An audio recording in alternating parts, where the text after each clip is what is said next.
Boşanmaların günahını mən kişilərdə görürəm. Siz niyə onu qadınların üstünə aparırsınız ki?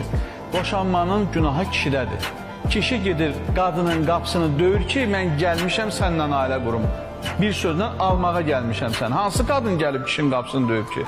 Ay qardaş, sənə uyğundursa bir yoxla, görürsən bununla dolana biləcəksənmi? Mən dedim axı sizə ki, atasını tanımasam bir insanın ömür boyu nə qız verərəm, nə də qız alaram.